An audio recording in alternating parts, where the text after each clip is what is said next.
welcome back to another episode of Guys Being Dudes. This is episode 34. Today we're in the barn with a very special guest, and right here to my right-hand side, you already know it's the co-host, Mr. Luke Sula. Yes, but if you guys are listening to us on YouTube, make sure you guys drop a like, make sure you guys drop a comment, make sure you guys press that subscribe button. If you're listening to us on Apple Podcasts, Spotify, hey, go ahead and leave a dope review, guys. Yeah, no, I kind of figured, right? If you guys start leaving those dope reviews, the 5-star reviews or something with a dope comment, figure we will feature the dopest comment of the week, whatever we like. Be like, yo, give you a quick shout out, and we'll get it going because we want to see your guys' feedback because we love it. It honestly fires us up. Awesome. And it's been a little, I'm gonna be honest, it's been a little dry, so it's kind of, bringing us down a little bit. So let's get those reviews going. Let's get fired up because this is a great episode. I'm fired up. Yep. So let's go, baby. Let them know who we got today, man. Oh man, should I? Yeah. If you guys don't know who we got today, you're living under a rock. Yeah, I would say, because today's it's a very special dude. We got a man, we got the myth, we got the dancing dude. Austin LeMay, how you doing, sir? I'm doing great, guys. Yeah? Thank you so much for having me on, man. This is a real pleasure, and I'm just excited to be doing this. Is my first podcast and all. Hey, there you go. I mean, come on now. You were just on Allen. Like, come on, don't. Come on. Again, I appreciate any attention that I can get out of this, man. And I've been following you guys since you started kind of viewing the video and everything awesome. On your previous stuff. So I love what you guys are doing, man. Appreciate it. Yeah. Dope setup, by the way. This is sweet. Appreciate you, man. We love it. Appreciate you finding the time coming and joining us today, man. No problem at very all. Busy schedule. Very busy man. Very busy man, I'll say to the viewers, I was the one that showed up 20 minutes late today. The teacher showing up. That's tardy. Right? Hey, it's all right. Speaking of teacher real quick, before we jump ahead, honestly, like when you first got here, I was just like, oh, wait, we got a teacher right here, right? So like in my head, I'm always used to like, acting a certain way in front of a teacher. You don't want to do like the wrong thing or anything like that. But now I'm comfortable, man. But I carry about a pretty good personality of the bro as a teacher, I think. But yeah, no, you definitely do. No, I don't know, man. I think that's kind of part of why this video went as viral as it did, is just because it's kind of like breaking that mold, breaking that typecast of your quintessential teachers that you remember, the movie, type teachers, or the teachers that did exist back in the day, where it's, everybody sit down, don't look at me, that deal. And that's not you. No, that's not me. And that's frankly, you're like, everybody get up, let's jerk. Let's go, man. Let's dance, man. Let's have a good time. No, it's the teaching profession is certainly changing, and I'm glad to be a part of this new wave. But I also, learned how to do what I do from a lot of good teachers that were kind of that book. So I don't know. There's a happy balance, but I like to think that I'm kind of towing a thin red line. You're gonna have to get into detail on this one because you're not talking to a couple teachers anymore. You're talking to a couple guys, a couple dudes that have no idea what's happening in the new wave of teaching. Like, what does that mean? Well, to your point, it's I think that right now, especially, and not to get like too downtrodden right off the bat or anything, but it's tough being a teacher right now. I try to be as optimistic as I can, sometimes to a fault. I think a lot of people would characterize me as like naive, or in a lot of ways, just because I do very much believe, like, every student that walks through your door, you should be impacting in some way. You should be, not to go so far as, you got to be changing their lives or something like that. But at the very least, you should do your best to like make your class enjoyable for all your students. Yeah. And by no stretch of the imagination does that not also mean that you have to have high standards and high expectations for your students. But nowadays, and you guys are young enough to know that, the modern teenager does not really react well to that fire and brimstone type of teaching method, right? Where that I am teacher, you are student, I command your respect, right? Yep. You got to give it in order to get it anymore. And a lot of people, that kind of irks them, a lot of adults. I just am so afraid of confrontation that I think like I do not I run so when away. When a teacher texts you or calls you and complains about stuff, you're right. No, I'm sorry. We'll change that. You'd have no idea what's coming for you if my mom. I would if she's a powerful personality, she could probably back me into a corner, no problem. Man, dude. I'm a pushover. And dude, there'd be times in like high school and stuff like that where like I'd have like assignment that's not inputted, and I'm like, Mom, I'll take care of it. She's like, Mhm. Nope, I'm gonna take care of it. And I'm like, oh no. There we go. There we go. go. Oh, Mom, no, please don't. Yeah. No, Yeah, it's no. no. So it's I don't know. There's a lot of different ways to do a lot of different things, and Mhm. my method is my method, and I work with a lot of different teachers who are exceptionally successful in in what they do, and they do things differently than I do. So whatever floats your boat, whatever works. But I'm lucky and fortunate and privileged enough to have worked with some really good administrators and some really good schools so far in my short career as a seventh year teacher that have really allowed me to just like grow into the professional that I want to be, and that don't tell me to not get up there and act a fool every Friday and dance. They, if anything, they egg it on. So That's awesome, It's a lot of fun, man. I'm really lucky. You were just on the Ellen show. Yep. How was it sitting there on that seat with Adam Devine right here on your side? You had the audience right there.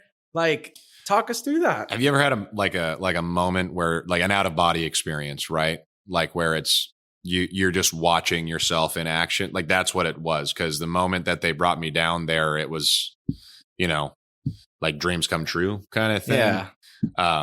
Not to say like my dream in life was to be on Ellen or something, but to, Like a bucket list. Like you were saying how many earlier, famous yeah. butts have I shared that seat with? You know what Exactly. I mean? It's pretty cool to think about. And again, just being like, some, Can you teacher remember from the feeling Fresno. right now? Like sitting down in this chair, can you just put the audience right in front of you? I remember my thoughts being like, get your breath back, right? Because like my adrenaline's just going. When they start, you can kind of see it. My wife, Jordan, was pointing it out that when we came back from commercial break and they were, like, okay, we're gonna play a game for the money and everything. And like I'm like.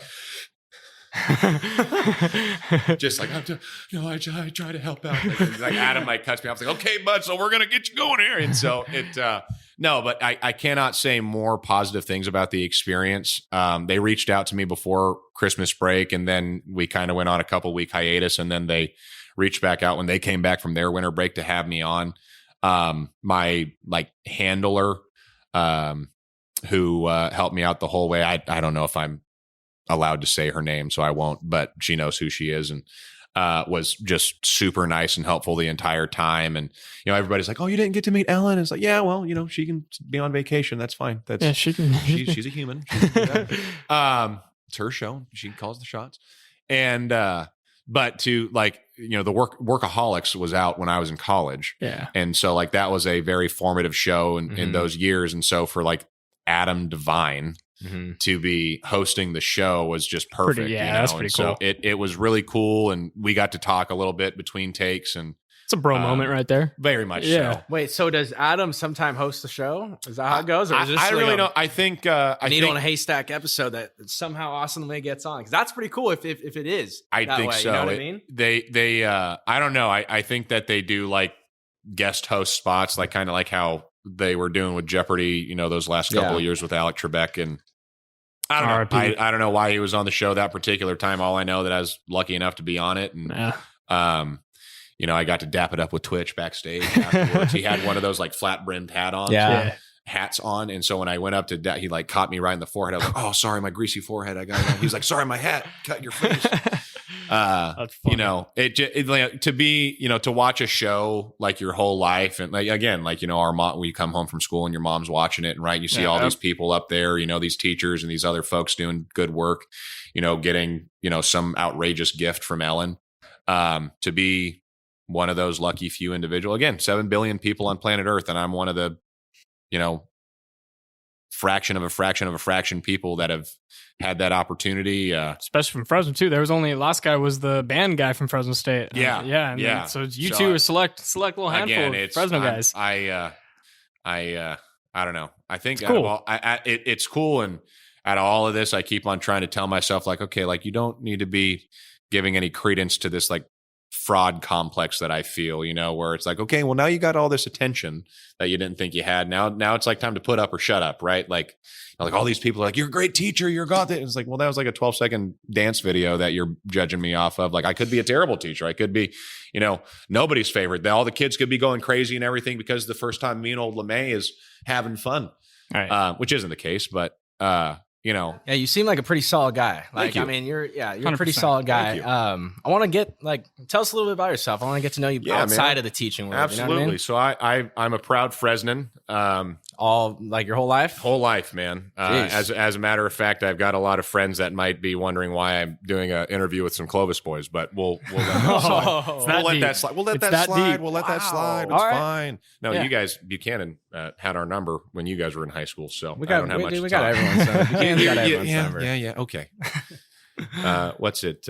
You golf? I golf, but no, I've been born and raised in Fresno. Went to Bullard, went to Tenaya. I went to Fresno State. I started coaching football at Bullard High School like the Friday after I graduated from Bullard. So I always like to, kind of clown on myself and say, like, geographically, I have gone nowhere in life, right? Like, everybody's like, I want to move to France or something like that. No, I'm cool in Fresno. And I driven up and down Palm Avenue between, my parents' house and my place of work, probably thousands of miles up to this point. But I don't know, man. I'm a creature of habit. I'm very stubborn, and I love my town. I love the people that I get to work with that I've gotten to know through my 30 years of life. And it's just, I think you guys have grown up around here. There's some people that we grow up with that are like, as soon as I can, I'm leaving this place. And I've just never felt that way. And to each their own, obviously. But there's something about the life that I've lived and the people that I've grown up with and the good people that have been good to me all throughout my life where it's like, I see no reason to leave. Yeah. And now that I get to really be influential in my community, in our community, it just makes it that much better. So, So I'm all deserving, dude. I appreciate it, man. We're all deserving. Thank for you. sure. It's a good Thank point, you. too, considering the diversity in Fresno, Clovis, everywhere. I mean, there's so many different ethnicities and everything around, And It's a beautiful place, man. And especially working at Tenaya, where I'm at right now. During COVID, when that first, couple of months of COVID, when we were graduating and everything, our eighth graders were promoting. We went around and for all of our 3.0 and above students, we made like a yard sign for them, right? And my principal and I and a bunch of our staff, we went out and drove around town and delivered them, right? And not knocking anybody, but like for a lot of schools, you very much still have that neighborhood vibe, right? Where like kids that go to Buchanan live around Buchanan, right? Kids that go to West live around West. I feel like that's all I've known. Like, I feel like that's just right. And I mean, that's kind of the way, it's expected to be. But Tenaya is different in that we have like 5 middle schools that we compete with in our immediate area, right? There's Baird Middle School right next door to us, St. Anthony's, K through 8, Bullard Talent K through 8, Wawona 7th and 8th grade, all within like a mile radius of us. Oh, wow. And so you've got competition in our immediate area. Right. And so traffic's got to be terrible. Right there. I'm sorry, traffic's got to be so thankfully bad. I live close enough to hear the announcements being read there you go. at school. So like I should Quick drive, bike ride. I should walk to work. I don't. You dance to work? I dance. There we go. No, I jam, dude. But no, I started walking to work, and all my students started. Are you all right? Are you good? Are they okay? You got a car? Oh, really? So you're like, you gotta it's like, pull look up. out I have a house right here, man. I'm cool. But so Gas efficient. I started being lazy this year, so I started driving again. But no. Anyways, back to it. I just, like I said, I'm a product of this town, and like I was saying with the yard signs and everything. I mean, we were delivering signs out east of the airport, north of Herndon, south of Shields, west of Collegian Stadium out there by Central. So I don't know if Tenaya is unique in this regard. I like to believe that we are, and that we really are an amalgamation of this entire town, right? Like our students come from near and far to come to Tenaya. And, we represent the best that this town has to have, as I'm sure you guys feel about, where you guys grew up and everything. But I just, again, back to my original point in saying that, I really have no ill will about any part of my life up to this point. So awesome. What reason do I have to be like, I got to get out of this place? I love this place. Love my home. I like that you guys go above and beyond, to put not necessarily like make a dramatic impact on that student's life, but you guys are making an impact on that They student's life. set the culture. Like, Yeah, it's a very good 100%. culture there. Yeah. So you guys are setting the standard for definitely all the other schools here in this area. 'Cause I haven't talked to other teachers, and I don't want to say this without knowing that, but I don't think there's other schools that are, going and doing what you guys are doing, making the signs, going to the airport and dropping them off, going to the north end of Herndon. Well, we do. It's we like so as an activities director at Tenaya, or a campus culture director. Every school in Fresno Unified High School and Middle School does have a campus culture director, and we all work very closely together. Okay. We actually will do like monthly meetings with each other just to like share and collaborate ideas. So, our favorite phrase kind of as a committee is just like, don't reinvent the wheel, share it out. And, I appreciate that. I think that we do some pretty unique things at, Tenaya that I'm more than happy to share out with people. Cause if something's good going on at one school, why not do it at the other? Yeah. Like there's no selfishness in this game. Right. It's all about educating our kids and getting them to like really love school. And if, we could have an impact on the way somebody else does something, or if we could take something that somebody else really does well and try and, make it happen at our school, it's more the better, right? We all share this world. So let's make it better together. We need more people like you, man. I appreciate more people that. Like you. Absolutely. I feel so cheesy and cliche. No, like dude, like a Hallmark movie or something. No, dude, don't even say that. I do like Hallmark movies. I'm just gonna throw that out there. Growing up Sundays, mom had the TV, exactly. Mom had the remote. Exactly, dude. The what Hallmark Lifetime channel. movie are we watching again today, Mom? And it's just the same and the same. Well, in the first same. 20 minutes too, you're not into it, and then like it's really good, and then you're hooked. What's gonna happen? Dad, Yeah. the football guys. Like, no, Dad, no. So, anyways, That's funny, man. That's good. I'm happy, getting into this too, though, because considering the way the world works, right? There's so much craziness going on in this world. There has been in these past year and a half. It's good to see that there is still some good out here, and not only with just your video, but also with the comments and the shares and the way it went out. It didn't go out in a negative way. It went out of like, yo, look how dope this really is. Like this is dope. Come be part of this. You know what I mean? Man, for sure. I've been saying that to my students that it kind of towed a thin red line between, awesome video and fail video. Right. Only because the way it works, the way social media works nowadays. Yeah. Right in the way you're saying, but it's such an awesome video that it leaned the right way. Yeah. And the way it should have. You know what I mean? For sure. And to your point about the comments and everything, it's like, I think all of us right now, like, have a hard time believing that people can be positive about anything. There's not a whole lot to be happy about when you watch TV or whatever it is like that. It seems like everything is on fire anymore. Yep. And in our neck of the woods, sometimes it literally is. Yeah. Literally. But I don't know. I firmly believe that you are in control of your own actions and your own destiny. And as a teacher, I very much have to influence my kids to believe that as well. Like no excuses, man. You can control what's ahead of you. Yeah. Can't really control what's going to happen to you, but you can control your response. Regardless of what they're showing in the media. Yeah. You can't. Yeah. You can't. All you can do is take in what's happening and respond to it. And what you can control is your response. Yep. And if you can control your response, you can control your outcome. Yeah. So, if we can get that entrenched into our kids, between the ages of 12 to 14, then they'll just be more resilient. You're teaching philosophy to these kids. I do a very bad job of it because it really just winds up me like lecturing at a bunch of 13-year-olds for 30 minutes and they tune me out after 5. But the kids that, are, all of them are in it for the right reasons, especially my leadership students.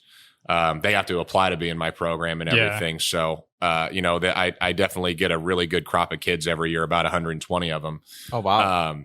But how many kids are at the school? So Tenaya is between 7th and 8th grade. We roughly hold about 900 kids a year. Right now, our numbers are down because people are still e-learning and everything. But like when I went to school at Tenaya, we had 1,100. Yeah. So between 2 grades, it's pretty crazy. But I know that's pretty much the case around at all these schools.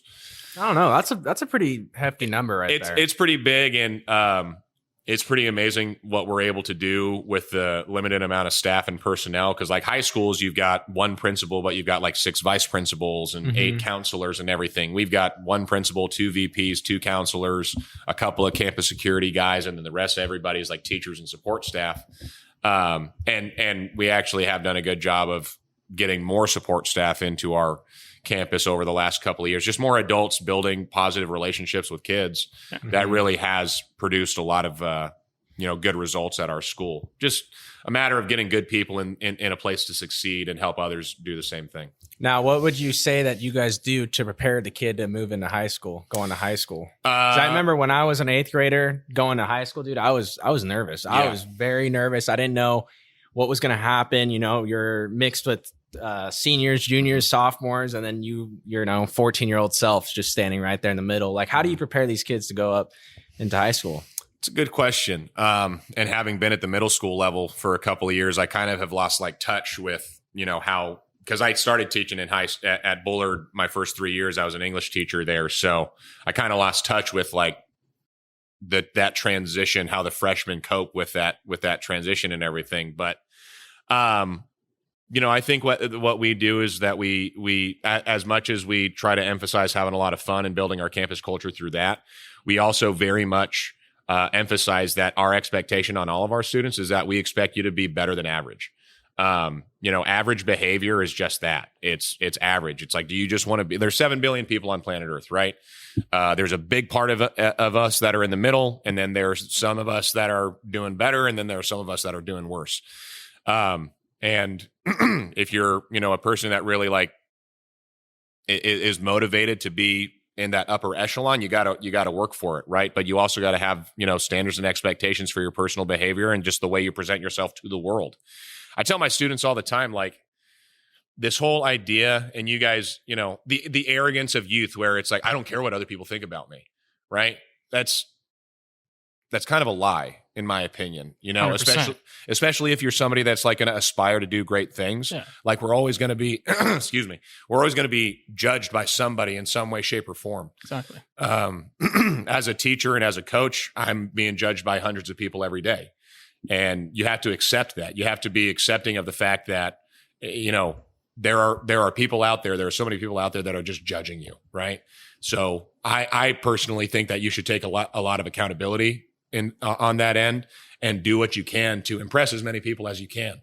Mm-hmm. For the right reason. Yeah, go ahead. Yeah, for the right reason. But now, what would you say earlier? You mentioned how you don't do well with confrontation. Yeah. But yet alone every single day, you're getting judged by a bunch of different people. How do you handle that? I think you accept criticism. In as many ways as it comes to you.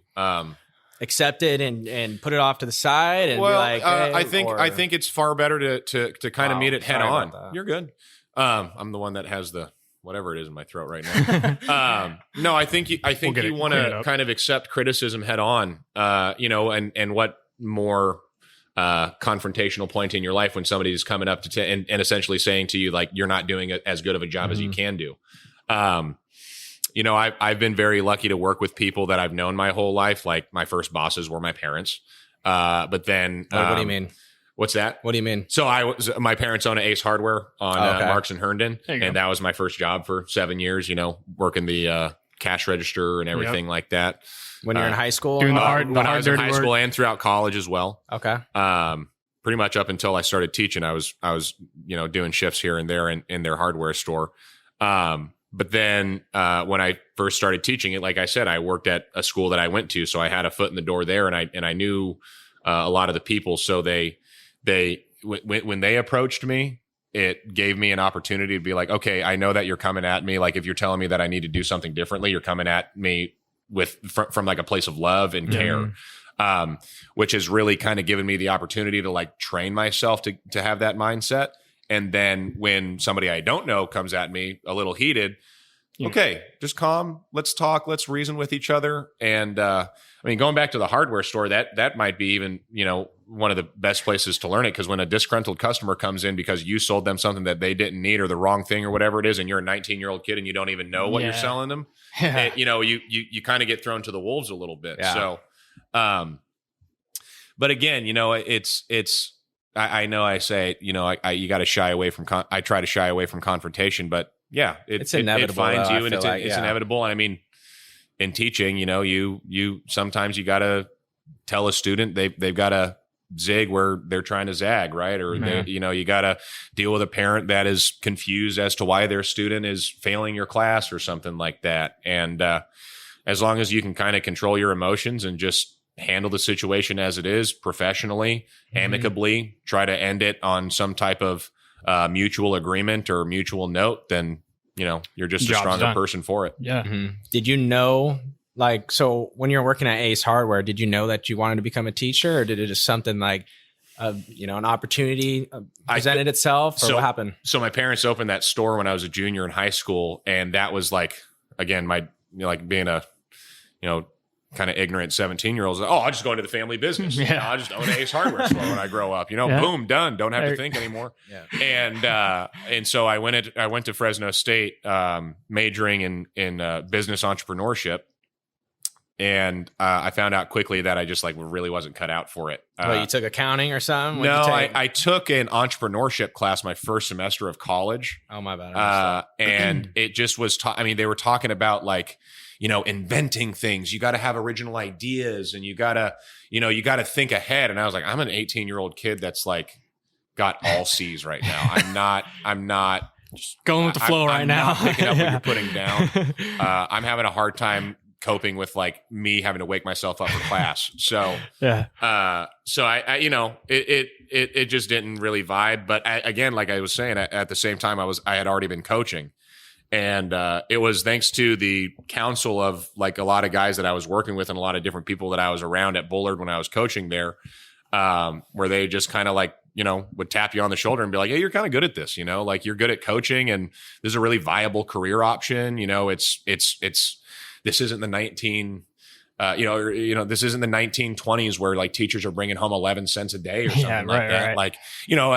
I don't mean to disagree with anybody that says that teachers don't make great money. There's certainly arguments to be made there, but my wife works down at a community hospital, so we've got dual income, and she does really well for herself. And there you go, yeah. So I mean, make things work. You just make things work, man. And you just, like you said, you just make things work. Yeah. So what were you thinking when they came to you? You're like, hey, you're pretty good. You're pretty good at coaching. You're good hands-on with the kids. You know what you're doing. Where you're like, dude, you're crazy. The heck you think I'm going to be teaching? I'm gonna go sell nuts and bolts. Well, Ace Hardware. You were saying your mom's a teacher, and my grandma. My grandma's been a second grade teacher for the longest of times. But continue on. That's with what awesome. You're saying. So I come from a family of teachers as well. Primarily on my mom's side, I have my grandma had different stints of teaching in her time. A couple of my aunts were or currently still are teachers.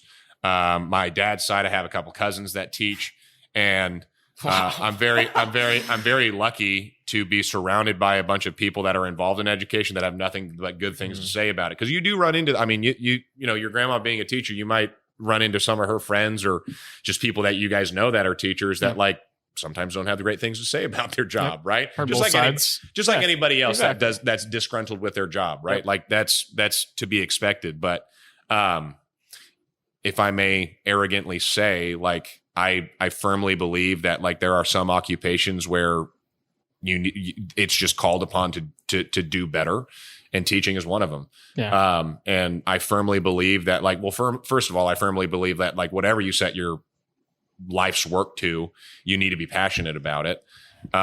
Which is easier said than done. You gotta swallow some tough pills sometimes to get to where you want to go. There's no doubting that. Yes. But for our listeners out there right now, sometimes, because what if there's a listener right now listening and he doesn't know what his passion is yet?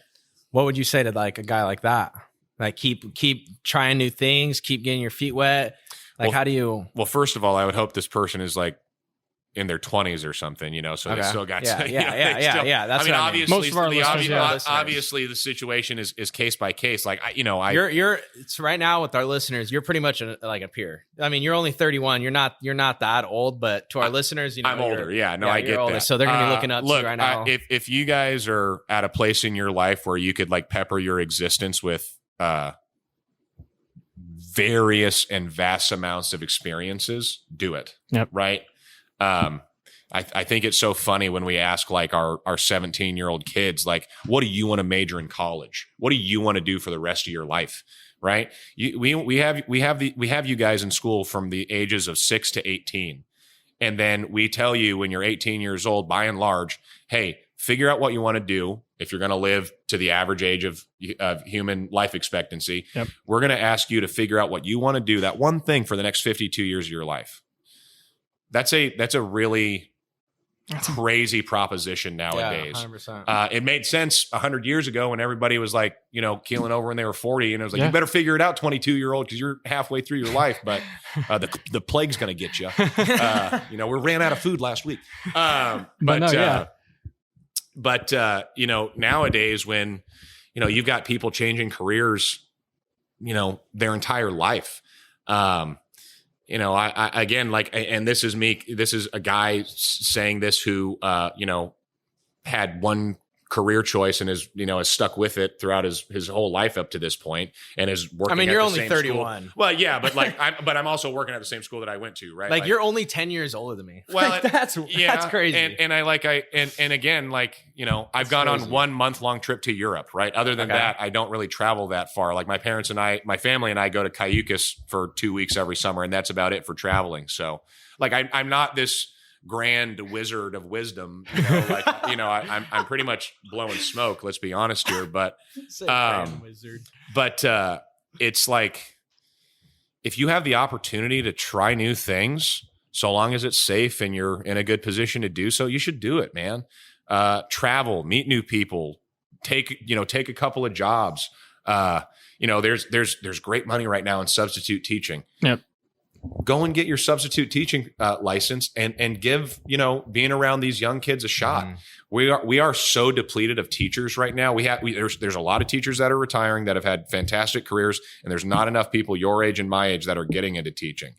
But hey, there's still a lot of kids coming around. Yeah. Like the kids aren't, they're never not going to kids, stop. kids anymore. I mean, they're going to keep on coming. Yeah. They're not going to disappear, like the breeze or something like that. It's here. Mm-hmm. They're here.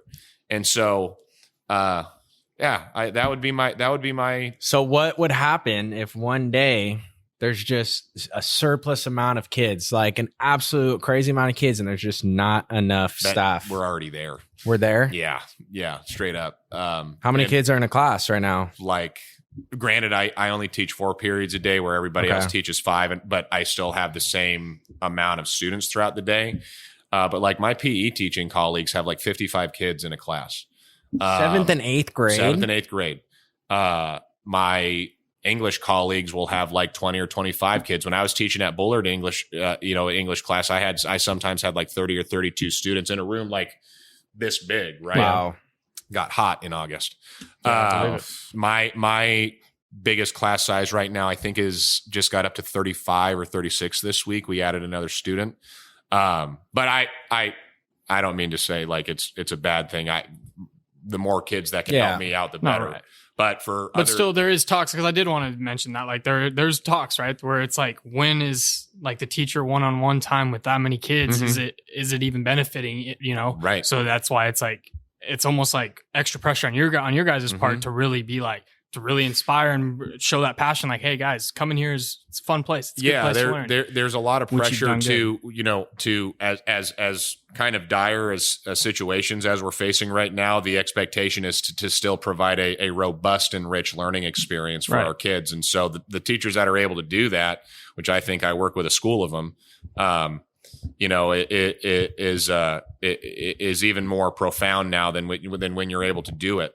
But again, I think, people, search their whole lives for like some type of worthwhile existence, right? Like, I want my existence to mean something, right? And a lot of times, people manifest that into like a career path where it's like them and their computer, which is fine. Again, like, you can do so many amazing things for yourself in various career fields. I, in my own experience, have found that I get the most joy in life, aside from my time spent with my wife and my daughter and my family, from like knowing my work is just like, I get to go try and be some positive point of this kid's life today. Mm-hmm. Like, oh, they're going to be here for 40 to 50 hours this week. Well, let's make that 40 to 50 hours like dope. Right.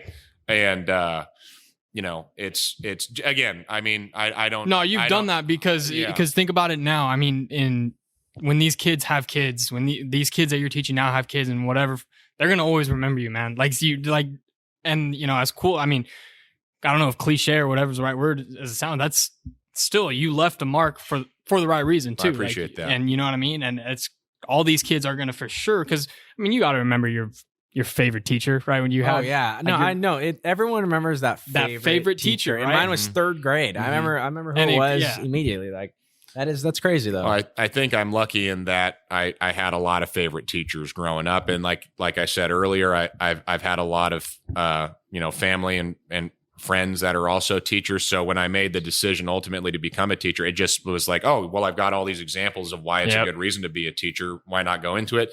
To your point, and to like, again, in the comments, all these people are like, well, if I had a teacher like you, well, it's like, okay, well, maybe if you did have a teacher like me, maybe you would have taught, maybe you would have chosen that as a viable career choice or something. So again, if we could, which again, I think people are too harsh on their teachers. I think their teachers do a great job. I think sometimes the kids are really tough too. Yeah. It goes both ways. Kids are tough and man. I mean, but you got to, we both got to give each other a lot more slack than we do. But no, I think the teaching profession is such a worthy occupation of your time. And if I could recruit, but one good person to get into teaching, that would be awesome. That's really what I hope to do out of all this. Awesome. So why I know you were teaching high school for your first 3 years, but why middle school compared to high school or elementary school? So well, first off, I will not, I cannot have more respect for elementary school teachers. Okay. It's all down to numbers, right? Your time throughout the day. So as a secondary teacher, somebody that teaches,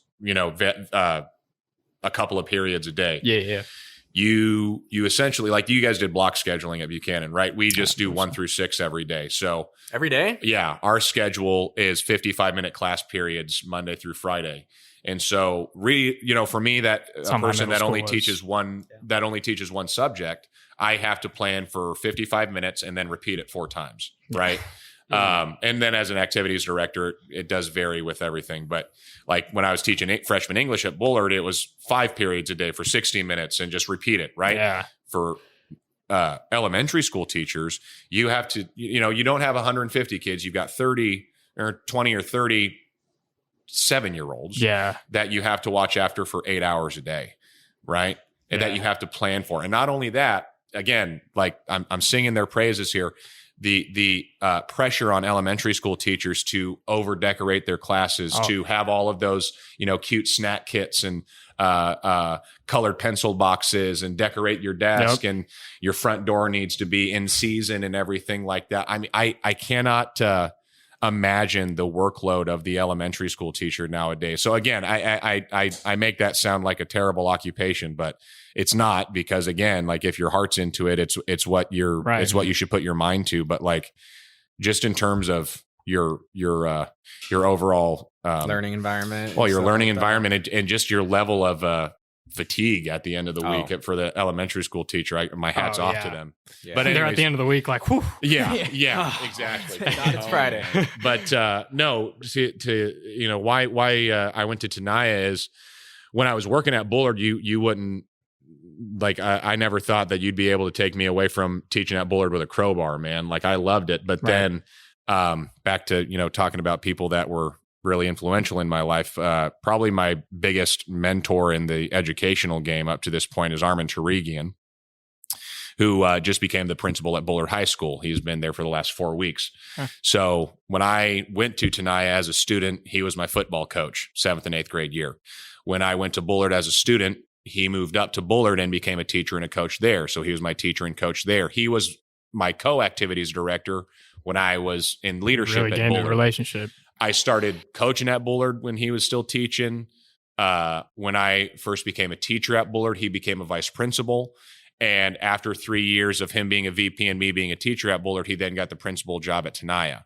So I've been following this guy now for 17 years, right? Yeah. And it, for all the right reasons, because he is a generational leader. Yeah. So anyways, he brought me over. Well, and it was 2 weeks before school was supposed to start in 2018. I was getting married it was like a Wednesday, and I was getting married that Saturday, a week before school was supposed to start. My wife and I were going to Costa Rica for our honeymoon the whole week before school started. I'm a football coach, so I'm missing double days. I'm already stressed to the gills. And Armen calls me up and goes, "Hey, I think you should come over and be my activities director at Tenaya." And I was like, "I'm getting married this weekend, right?" And he's like, "You didn't invite me, so whatever." and I felt bad. Like that one still haunts me today. I didn't have one of my best friends at my wedding. We had a intimate venue. It was a beautiful wedding. Congrats. I appreciate it. But he called me up and just like continued to offer me like all these opportunities to just make a difference, right? And at that point, already in my career, I felt like I was just like kind of fitting into a mold where it's like show up to work, teach my 5 classes, go home. How old are you at this point? 27, okay. I think. And so he called me up a couple of times in like 2 or 3 days, and he and his wife, Jessica, who's also a dear friend of mine, were just like egging me on, just like, we can do a lot of great things. And at this time, unfortunately, Tenaya was like not the, a lot of people just had a lot of bad things to say about it. Yeah. And so when he kept on telling me, like when I went to Tenaya, I hated it. I got bullied. I wasn't as large as I wasn't as much people as I am now. And late bloomer. What's that? Late bloomer. Yeah, exactly. Yeah, very much. Yeah, definitely. Well, the RDH at Fresno State had a vat of mini corn dogs every day, so that's how I got a lot of weight.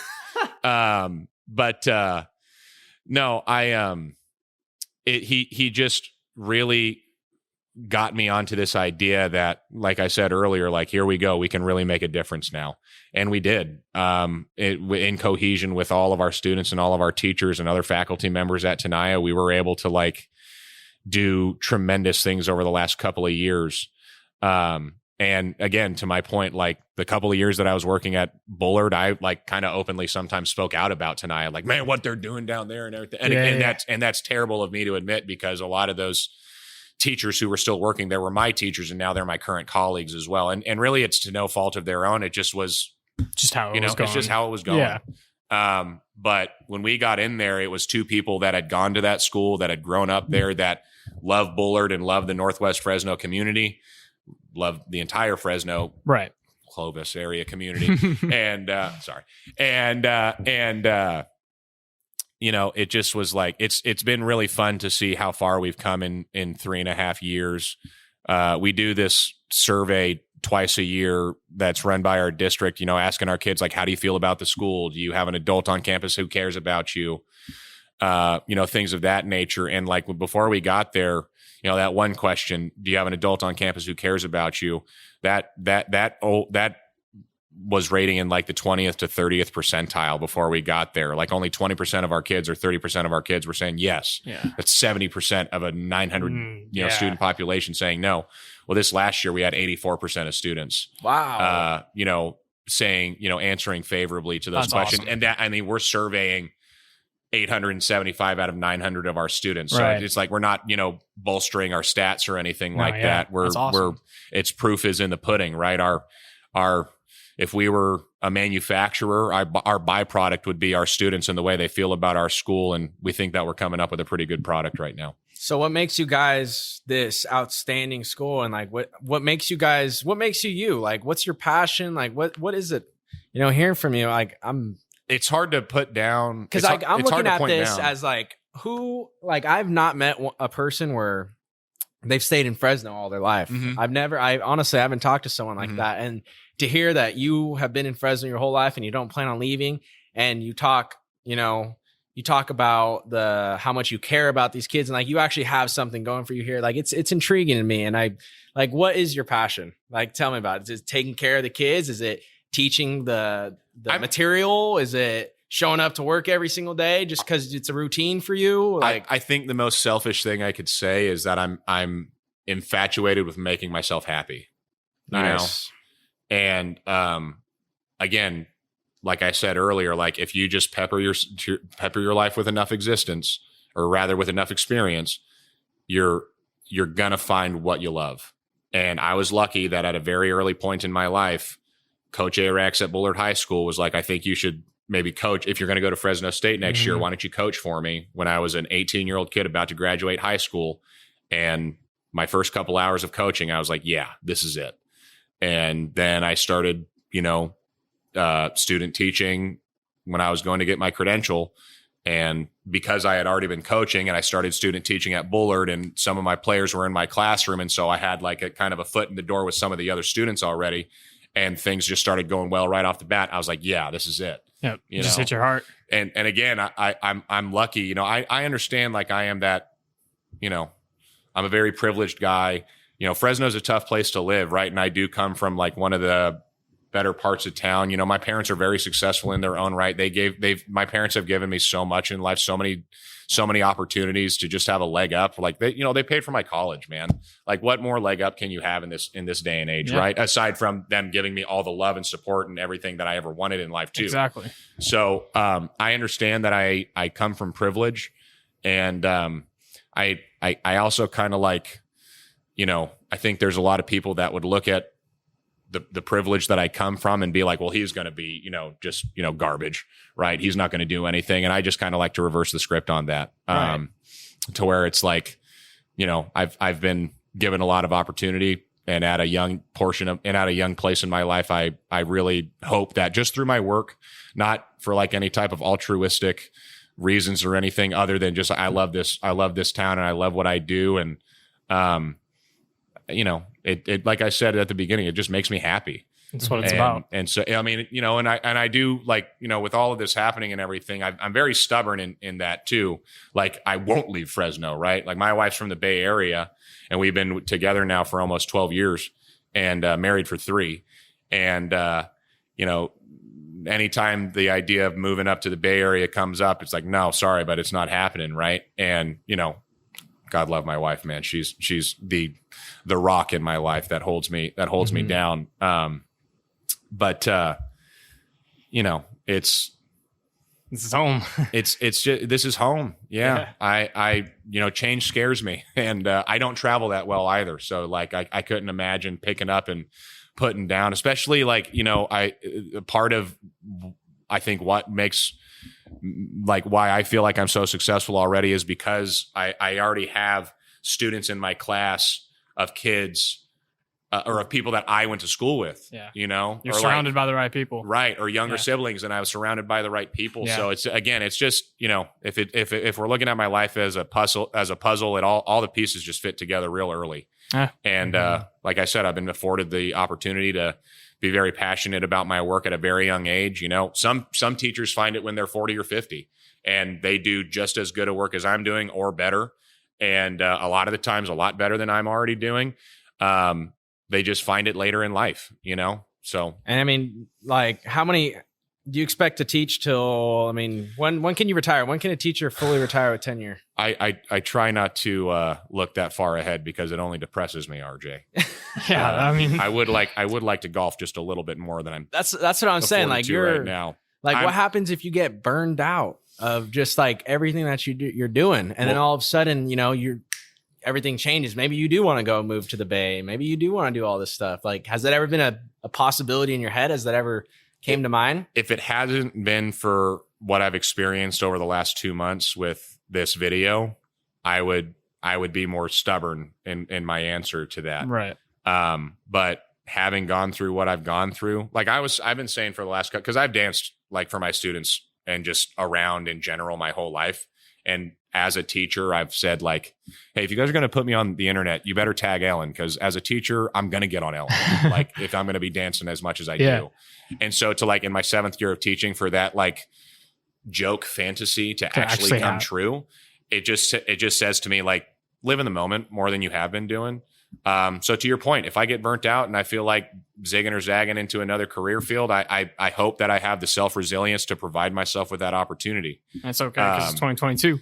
Yeah. It's again, if I'm going to live by my own words, maybe at some point in my life, I do provide myself with the opportunity to pepper my life with more experience. Mm-hmm. I don't, like I said, I don't have a whole lot of wisdom at this point in my life. I just know what I know.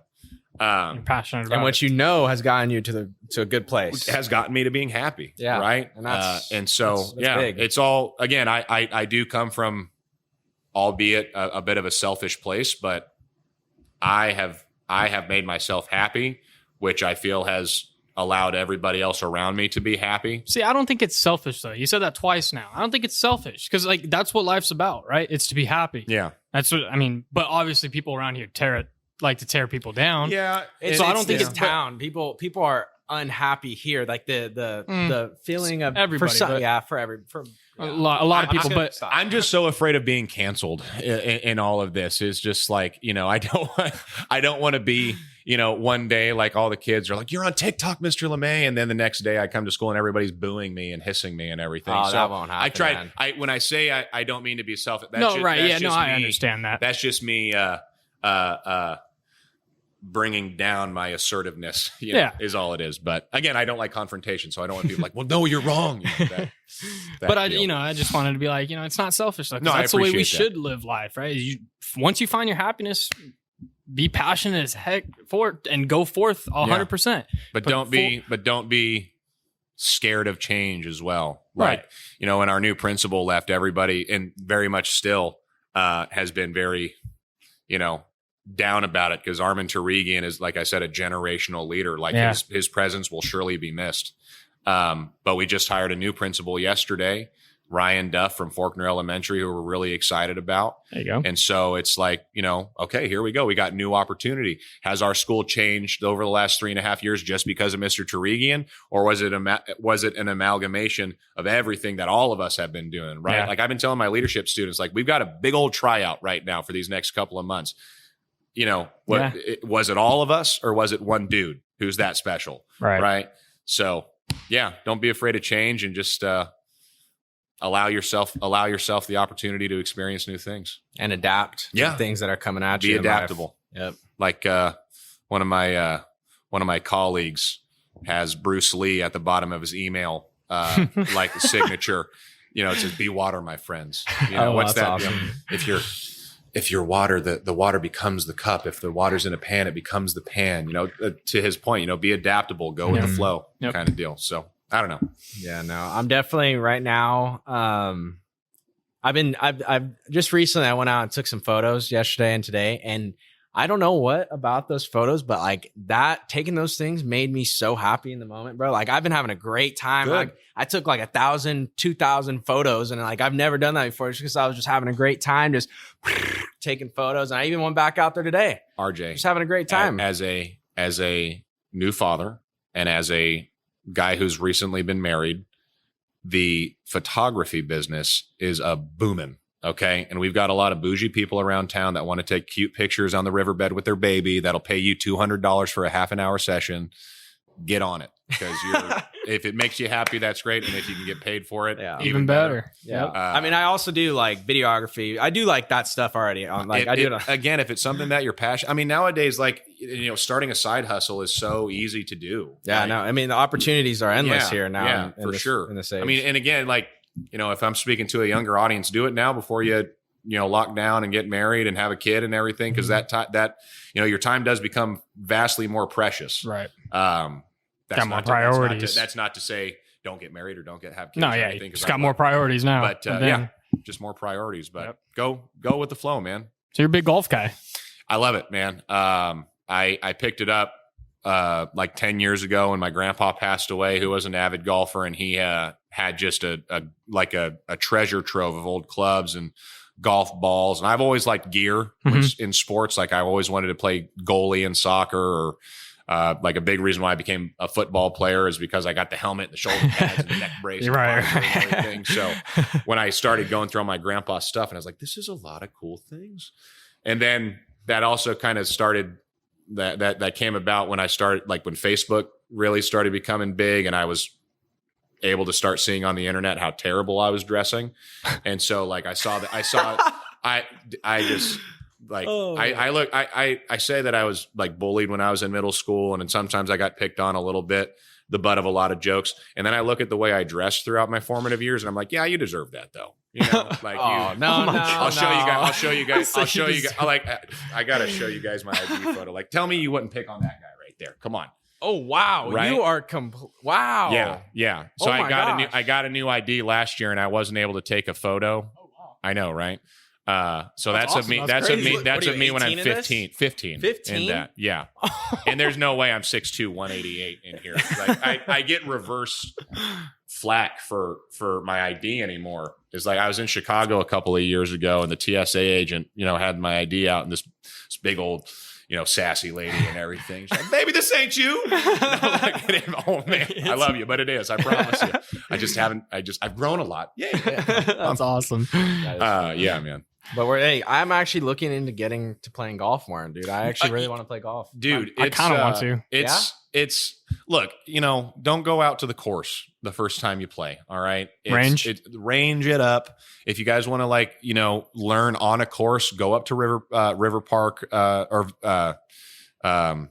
what's it? Valley Golf Center up there at by Valley Children's. They got a nice little 9-hole course. I wouldn't say it's nice. No, they've actually put it. Did they up? They're under new ownership now, and they've actually put. A couple of years ago, I would agree with you, but they've actually put a lot of work into they just had a couple of tee boxes closed down a couple of weeks ago because they were resodding it. So Nice. They've put a lot of money in with this new ownership group. But anyways, like when I started golfing 10 years ago, that my buddy and I, when we'd get done with class on a Thursday night when we were in college, we'd go play, 9 quick holes at night because they actually have lights. Right. And so that's where we kind of caught the bug. And, as you guys are kind of in that point in your life where some of your buddies are going to start golfing more often. Yeah. You probably don't have a lot of friends that golf right now. I golfed Actually, a lot. I have a lot of buddies that do. Yeah. I golfed a lot as soon as I graduated high school, and then it got so expensive. It's incredibly expensive. That is a good point. I didn't start golfing as avidly as I did until I started teaching and making my own money and everything. Right. It was a little embarrassing in college. Yeah, because you go to Dragonfly, it's like $85 for a round. Dude, Dragonfly is expensive right now, and it's a very nice course. So I don't mean to, harsh on it, but like $99 for a Saturday morning round. Are you serious? Yeah. Wow. And I'll pay it. I love golfing, so I'll pay it, and it's a very nice track. So I get it, but I will like. My wife, how much that round today? I was like, it's really expensive, babe. Like $65, man. Jeez, it's like 65. I got to get into it then. No, it's a lot of fun, man. And I know it's like the quintessential, like old, boring dad thing to do. But for those of us that have a, I don't know. It's just the mental game to it is what impresses me. I think it's actually a stress inducer, but it's nice. Never mind. Nobody comes home from a round of golf happy, right? Especially like a recreational golfer. You're exactly. My dad's pissed every time. Oh, that's right. Your dad does golf. But for me, I mean, that's my 4 hours on the weekend. Yeah, I'm golfing with my buddies on Saturday morning at like 7:30 a.m. It's just the 4 hours where you just have time to just BS with your buddies. You know what I mean? Okay. Time out real quick. Yeah. Time out. Do you do it every weekend? You try to? Well, now you're going to get me in trouble with my wife, RJ. All right. But, yeah. I mean, every other week. We'll say every other week. No, I mean, I've golfed every weekend the last 3 weekends now. Hey, why not, as a teacher, when I'm on vacation, I'll try to sneak out during the week at some point. And I've got other buddies that teach too, so we all get out. There you go. But so just recently, within the last couple of days, somebody told me how I've been working because realistically, this podcast takes up majority of our time. Yeah, I mean, anything if you are driven for something, it's going to take up a lot of time. Because you're putting in the time and hours. But I don't find myself spending enough time just on myself. Mm-hmm. And golf might be that one thing because I used to play it a little bit. Golf might be that one thing where I can go out there, once a week. I have a day. Hey, I'm going to work hard Monday through Friday because you know what? I'm going to wake up Saturday. I'm going to have a great golf. Yeah. I'm going to go golf, have a great day. And it kind of just reset into the next week. Is that what you guys? Well, is back that what to you my point about being selfish, man. I mean, it especially now being a dad and hey babe, I'm going to be gone for 5 hours on Saturday. That's selfish. Don't get me wrong. So again, my wife, the saint, I love you, but if you are invested in self-improvement and also, being conscious about time for yourself, it's a good combination of the two things, right? Because golf is one of the only sports in my mind, at least, where you are only playing against yourself. And you are, your improvement, especially when you start playing enough, you can really dial in. I over the last couple of years, I've really loved improving my swing, right? Like, back, when I first started, it's like, okay, I got to get my score down. Well, now it's like I've played enough to where it's like, you understand, well, in order to get your score down, you got to get better at this one thing. And then as soon as you get better at this one thing, like, okay, I really worked on putting, but I can't hit the ball off of a tee to save my life now. So now I got to work on that. Oh, damn it. I started working on that. My putting started suffering, right? Yeah. It's a good, as a coach, there's a lot of sports analogies that I use in my life, but it really is a good exercise in dealing with your own life struggles, where it's like, to your point, I put a lot of time into this and this suffered because of it. What am I going to do to make a change to improve that? Am I going to live with the consequences and know that other areas of my game or other areas of my life are going to kind of, suffer because of it too? Life is all about balance and finding that happy medium. So I think you're a perfect candidate for that guy that has literally found the happiness in life. Yeah, and, that balance in life. I appreciate that. Thank you. That's a great role model. I could see why the kids like you. Thank you. And if anybody's Definitely wanting me for a celebrity pro-am tournament or anything like that, there you go. The Pebble ATT Beach pro-am, let me know. Call me up. There we go. I know you guys already started today, but if you need like a Saturday, Sunday guy, Yeah, Dude, I'm your he's man. there. there you go. Well, that is going on. We'll have to go. It's going on right now. My wife surprised me last year for my 30th birthday on a year ago this weekend with a round at Pebble and a round at wow. That's awesome. Spanish Bay the week before the pro-am. So I was playing it and they were setting up all the towers and everything. And my caddy, which I sound bougie saying that you do that when you go to Pebble. Yeah, they give you one, right?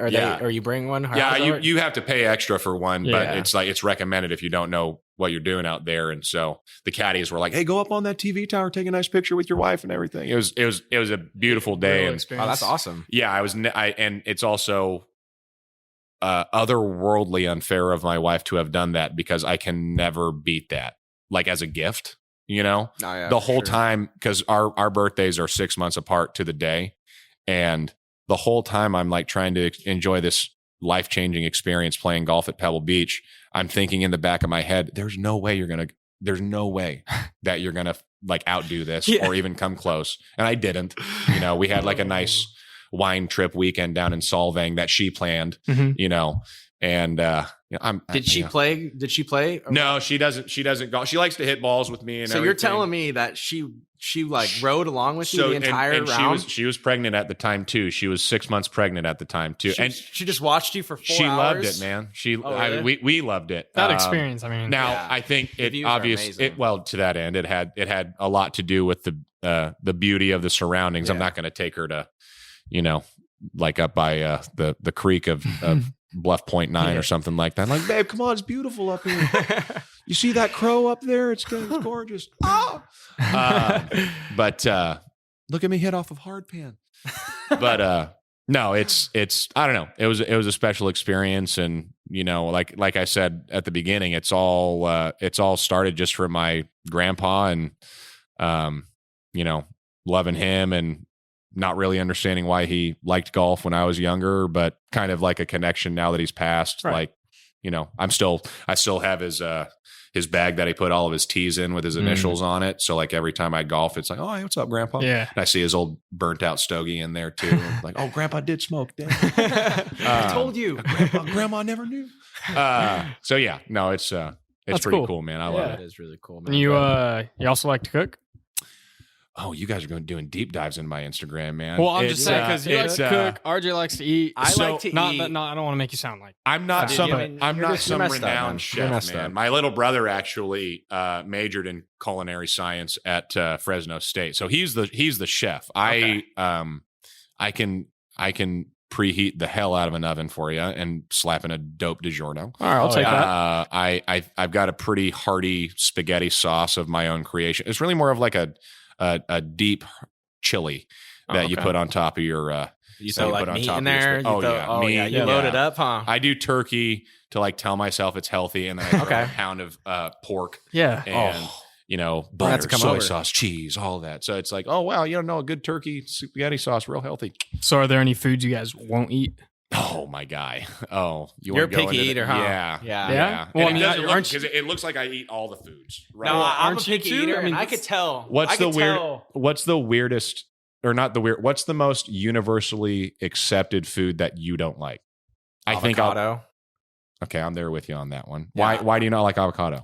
I don't really know, or like guacamole. I don't know. I just don't Is like it a texture thing? It's the texture. Same. I don't like mush. I don't it's eat. the mushy. I'm it's 30 like years mush. old. I don't know. I'm huge. I don't eat baby food. Okay. Yeah. I had Some chips, though. I give my students so much flack for, like, today. I got this one student in my class, this one female student who she's one of my favorites because she always trashes on my style every day when I come in. She's like Reebok sent me. I was wearing Reebok in the video. I was wearing Reebok in that video, Reebok shoes, and so they sent me a bunch of free stuff like shoes awesome. and shirts and Oh, that's everything.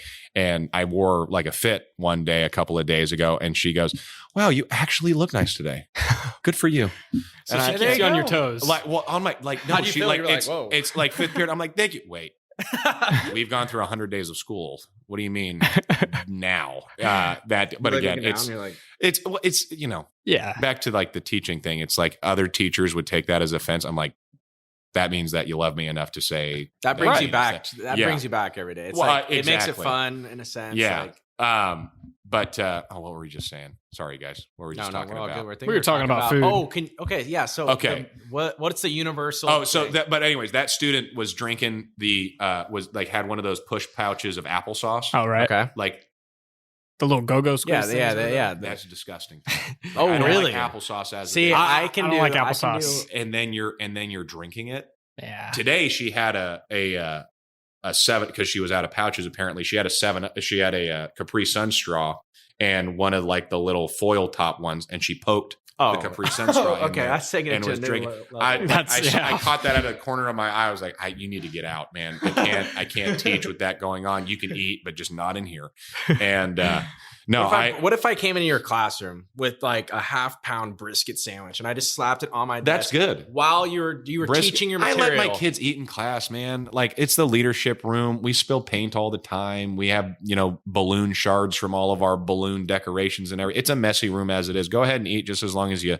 I always had that master one the art. teacher that said, "We just got the floors clean. Don't eat in here all year." I'm my like, what? party line is, so long as you've mastered the art of getting your food from where it started to your mouth That's without all it is. falling. Which, like, the other day, this girl's like shotgunning handfuls of Cheez-Its into her mouth. Crumb, crumb, crumb, all on the table.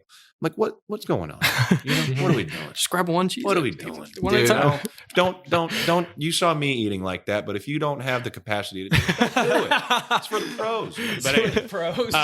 no. So yeah, like avocado, applesauce. I'm not big on. Like, the only fruits that I'll eat, like watermelon and green sour apples. Like, that's it. The most universally liked food that I do not eat much of, I've only had it twice in my life, is In-N-Out. Oh my gosh! What? Please don't cancel the episode now. No, yeah, we're done. No, Get off. All right, see you guys I later. have gone. There we go. This has been guys. No. I think I've been in I- out twice every week. I am a chicken strips. I go about guy, 3 times all a See, right? I love chicken strips. Chicken I strips, knew we had chicken something in nuggets. common right here. Chicken till I die. Yes. But I also Fried chicken too, huh? Like the chicken sandwiches, like where it's crispy. My guy. Oh, yeah. yeah. But You're not gonna ask him about barbecue sauce? Oh, what's your sauce? What is your go-to well, where sauce? are we going? Like, where are we going? If you go to Chick-fil-A, what Okay, I knew sauce that you was getting? going to be it. Is that a Clovis thing? No. Is that a- No. I mean to say that I think that's like the universal, because they have like 30 different sauces. Yeah. My plainness would say I gotta have ranch in there. But I'm a big honey mustard guy. So you like what? you like the Chick-fil-A sauce? I think it's a little mean, overhyped personally. They have like a little sweet and sour sauce that I'm here for. But yeah, I think the number one thing, the best chicken sauce combo to my opinion would be heirloom. Have you guys had heirloom Yeah. yet? And you know what I'm talking about here. Say it with me now. Boneless fried chicken, Double fried rice with like the French fry with like the French fry powder that they do on top of it. You know, like the doghouse zest on top of it with the bee mustard. Bee mustard? It's honey mustard, but they call it bee mustard. And see, I usually get the house sauce with it. I've only had the bee mustard. I got it again. My stubborn ways. I got to live a little, but no. Every time, I mean, we as much as I don't eat In-N-Out, we get heirloom meats all the time, and every time heirloom is fire. Yeah. It's incredible. It's boneless fried chicken, bee mustard, double order of fried rice. Yep. Wow, boom. That is. So we get house sauce. Did we just schedule a lunch date, guys? We just become best friends. But no, In-N-Out. So like I don't eat hamburgers from fast food joints because you know when you don't add for me it's like meat, cheese, lettuce, ketchup. That's all I want on a hamburger, right? And I feel silly going to In-N-Out, you know, saying like, can I get this with only this? You know, it's like I'm a 30-year-old man that's asking for a kid's meal option. It's all right, dude. But then I don't like all that stuff either. The one jading experience I had was when I was a kid, and like my parents were like, "You're gonna have a hamburger." And I was like, "Fine, no pickles." Right? Because again, pickles. I'm a no pickle guy too. And is there no more invasive taste than a pickle? I don't like. It's just so overpowering. Why is it when you go to a spot and you order a shocked. sandwich, they just have to give you the biggest spear of a pickle and put it all along the side of your fries and your sandwich? You don't want that taste. Right. No, I hate it. The pickle juice runs down the plate and it hits the fries, and I'm like, I don't want that. Ruined. Club sandwich ruined. Yes, exactly. So, but we went to Carl's Jr. and I like no pickles. Well, they had obviously had a burger sitting under the heat lamp all day with pickles on it, and they just took the pickles off. And so when I'm tasting it, that's all I'm tasting. And so then it was just like, that was like 9 years old. I'm like, I'm done. Yeah. Just order me 20 chicken nuggets every time we go to McDonald's, and that's it. And that's pretty much how I even got like my when way through college. When you order no pickles on a sandwich, and the pickles were on there before, or even if like you just take them off, the taste of the pickle does not go away. Or like growing up, my older brother or my mom liking Hawaiian pizza, and me only liking pepperoni, and we order from me and Ed's, and so not a we'll get half and half. I'm like, no, why? Well, the pineapple's going to touch the edge. Oh, you don't like pineapple? No. Yeah, big pineapple guy here. Yeah, don't get me started. And or like my older brother likes pepperoni and olives. Well, like there's always an olive baked under the cheese that you don't see, or baked under the underside of the crust, and you're just going at it, and you get that indistinguishable soft crunch of an olive or of a pineapple. It just throws it all off. So I don't know. I'm like, I could do the pineapple, but the olives, no. I hate. I'll come home sometimes, and my mom will bring home like a pizza every once in a while from like, not for dinner, but like it'll be like from earlier in the day, and it'd be like my stepdad's pizza. And I open the box. I'm excited for a pepperoni pizza. I'm expecting it to be just pepperoni. Dude, I always open up this thing and it's olives, it's mushrooms, and I'm just like, I could deal with the mushrooms, but the olives I can't deal with, because me and Ed's, they load it with olives. Like, just have all of them. Yeah. But having said, me and Ed's, I love you. You gave us 175 free pizzas to Tenaya a couple of weeks ago, so thank you guys so much. That's awesome. Yeah, that was cool. But and then the most egregious thing to say to a picky eater, well, you can just pick it off. It's not true. You don't understand, friend. You could still taste that you can still taste it, and that at the end of the day is what it's all about. So that's how I am for onions. That's the only thing. I'm not a picky eater. I just hate onions. Oh, I don't mind that. Well, like grilled onions and everything. I like raw onions. I like some grilled onions with my steak, maybe very little, but I'm pretty much like 1% no, like 99% no onions. Yeah, like, I get you on that. Yeah, like it's just not. But my thing. Cooking. I got a at the beginning of the pandemic. My parents at their store started getting in those Blackstone griddles, like nice flat hibachi grills. And I love hibachi restaurants, like fried rice, steak, shrimp. Fire. I could spit some facts on some hibachi. Yeah. I think Fresno does it. My brother-in-law is from LA and then lives in the Bay Area now. And he's always, Benihana, man, we got to go to. I'm like, Benihana, they don't even put bacon in their fried rice, man. Yeah. Come on, what are you doing? Well, Tokyo Steakhouse is like the only place here in town that I feel like puts bacon in the fried rice. Edo Ya. No, You guys ever been to Edo Ya down on Edo Ya Marks? shop. That's kind of one of the OG places. They do a good job. Takumi's I like out there too, right? Takumi's out there. Takumi's out They there. just opened up a couple years ago, but they do a good job too. Mhm. No, we have like all of our teppanyaki restaurants are all family private owned. Everywhere else, it's all chain. Benihana. Yeah. So not to disrespect Benihana, but Yo, did you know that the hot and spicy sauce was originally made here in Fresno? where at? I don't know which one, but like if you go out of town, like you go to Benihana, they don't have hot and spicy. And how funny is that jading experience to like where it's like, oh, it's everywhere, right? Yeah. No. No. Well, I didn't Fresno. know that. Yeah. Very cool. Yeah. There you go. Putting us on the map. Is there anything else that we need to talk about? Got some rapid fire questions for you. Oh boy. All right. Hopefully I don't embarrass myself here. I don't think you should. What do we got?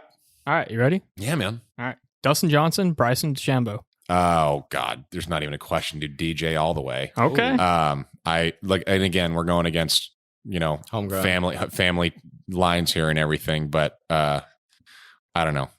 I think DJ does that great job of being amazing at what he does and also not being like, love you, Bryson, but not being like outwardly arrogant about it and everything. I don't know. I just love DJ. They're both different players. 1000%. But when you watch DJ like prowling up like this, up 18 at Augusta, or You know something something's about to go like, down. dude. There's just something about it. Yeah, no, I could agree with you with that. All right. Beach house, lake house. Beach house. Okay. 1000%. Cayucas. There you go. Yeah. If you could play at any course, where would you play? I mean, you already got Pebble out of the way. Well, I'll go with a place that I haven't played. I'd like to play TPC Sawgrass, where they play the Players Championship at. I'm a Is that big Scottsdale? Or no, I'm thinking no. TPC Scottsdale. You're thinking of TPC Scottsdale, where they do the Waste Management Open, which is coming up here in a couple of weeks. TPC Sawgrass is where they play the Players Championship in March every year, where that Island Green 17. Oh, that is sick. And so that course architect is Pete Dye, who he's a world-renowned golf architect, and I've actually played a couple of his courses down in Palm Springs. They're just very unique and set up to my eye, and I love them. So Cool. that'd be a fun place. All right. Pretty cool. New school or old school music? Old school. Yeah. Like old school, like from when I was growing up. Yeah. Like I was listening to Snoop Dogg and I Explosive had and everything dance on the too, way but over I there. figured Like, like West Coast hip hop. Yeah. I like it. I'm not loyal to West Coast, but all this new, not that I dislike it or I'm starting to like the baby a little bit. Well, I should, bad timing. But I was starting to like We'll his cut that new one music. But the mumble stuff and everything, I'm not a big fan of. I just recently started getting into like Run the Jewels. I like during COVID, I started running and everything, and now I've stopped. But big into Kendrick Lamar's Backstreet Freestyle album. Yeah. Like that's the only album, like rap album that I like. I know the discography to. Everything else, I like, songs here and there. Here and there. Yeah. All right. That's a big one. This one might get you canceled. I don't know if I want to say this one. Well, let's hear it, and we'll choose to answer it. Bengals or the Rams for the Super Bowl? So better say you better, better say right. As big of a football fan as I am, I do not hold any loyalties to NFL teams. Okay. I'm not a diehard NFL team fan. I'm a big Ohio State Buckeyes fan. So nice. There you go. As much as I am a Fresno State fan, but my ride or die is the Buckeyes. Yeah, they're sick. So I don't have any loyalties here. So I'm not going to hold loyalties to a California team. I have no ill will towards the Rams. I'd be very happy for Matthew Stafford and Sean McVay if they were to win. I also think that they've done a good job getting these are rapid fire questions. Bengals all the way. Joey Burrow. Hey, Here we go.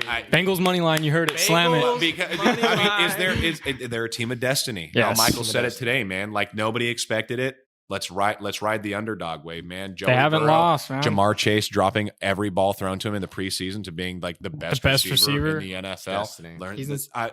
I think tomorrow the gritty. There you go. Wait, can you do that? I will see. I mean, we'll see. I might trip over myself, but hey, that's kind of hard. I keep on telling my students like that has to be the next video. Yeah. That has to be the gritty. Why? Yeah. I'm like, have you not watched Jamar Chase do it? It's so sick. Yeah, he did. Yeah, pretty sick. They did a little like quick interview with him about him talking about it, and he's like, and you just got to put your own swag to it, man. Yes. Just got to do your own Yes. thing. So there you go, man. I love it. Hey, you made a really good point about the Super Bowl coming up. Dude, Joe Burrow has been in this situation before. And honestly, the college national championship might be even harder. Yeah, that's a way more intense situation. And to be in the SEC where you got to beat Nick Saban before you do that, Yep. right? Exactly. I mean, I know it was a couple of years ago, but that was the game of the century when they matched up in like week 11 of that season. Yeah. But the that was season the he national had that year, championship. 52 touchdowns, and it was unbelievable. He did what?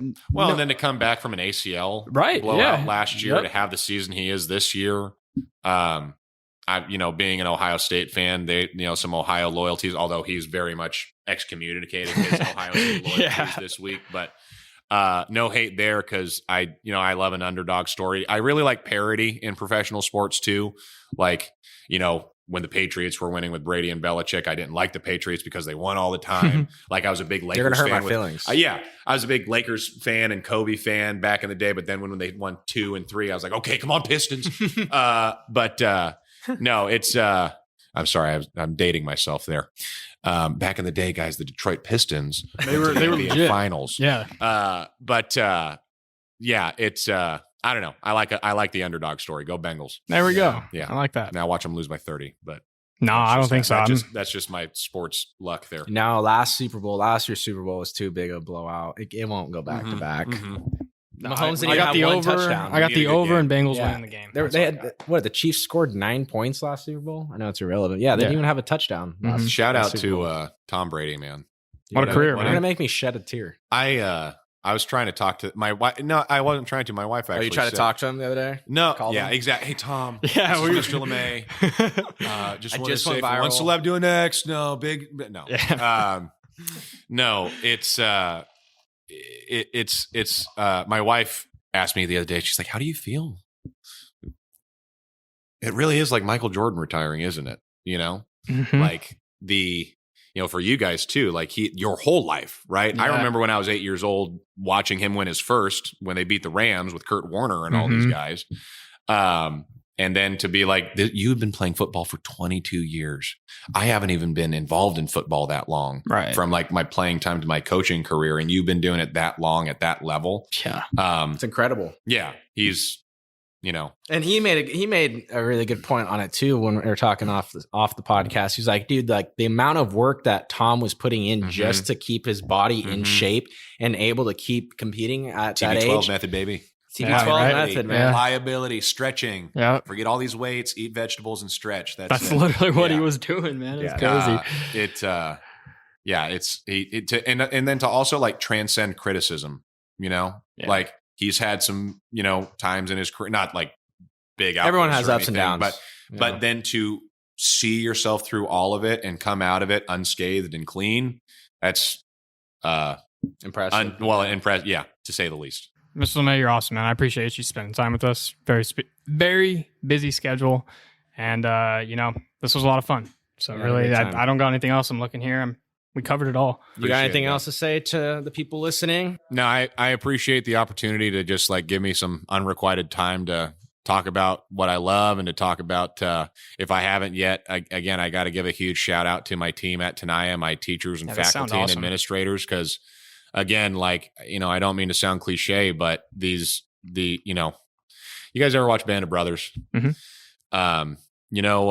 How they do the interviews kind of back and forth between the guys that were actually the Band of Brothers fighting in World War II. And then they go to the show at the very end that the Major Winters, has this, kind of story where he says, I was sitting with my grandson and my grandson said, "Grandpa, when you were in the war, were you a hero?" And he says, "No, but I served in a company of heroes," right?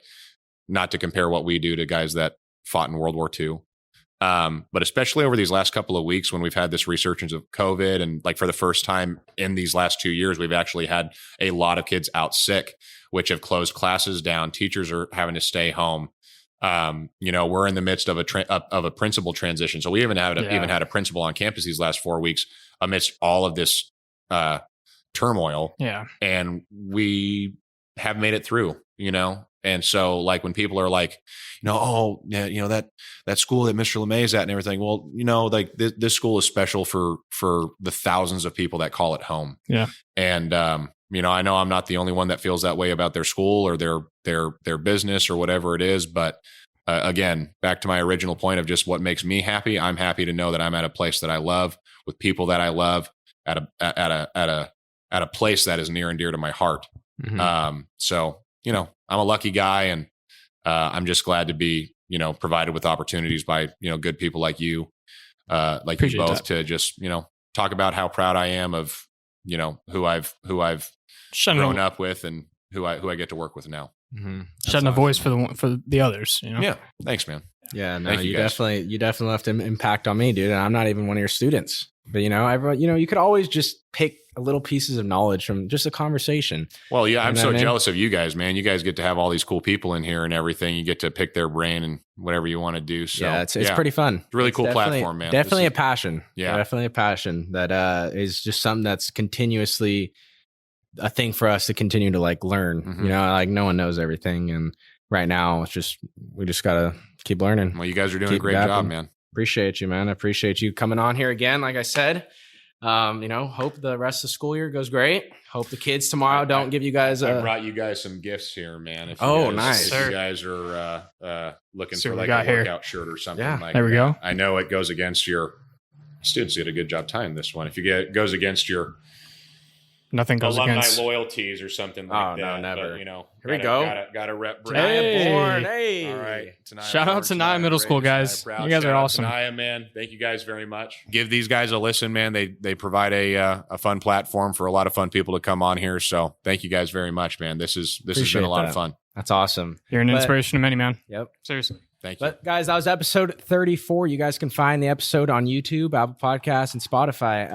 Once again, I said at the beginning, if you guys are watching on YouTube, make sure you guys are leaving a like, leaving a comment, and pressing that subscribe button because there's about 60% of our viewers that aren't even subscribed. Right? Gotta smash it, man. Gotta smash it, dude. Hit it. Gotta Get it going. smash it. And with our audio listeners, we love you guys. We thank you guys. Hey, all we're asking is for a dope review. Right? It takes just a couple seconds. You know what I mean? It's pretty easy. You guys already engage with us, our stuff like on our Instagram and our Twitter and stuff like that. So, right before you're about to listen to the pod, just put a little dope review real quick. All right. But guys, that's all I got to say. Anything else for you, man? Nope. All right, guys. That was episode 34. We'll see you guys next Tuesday. Peace.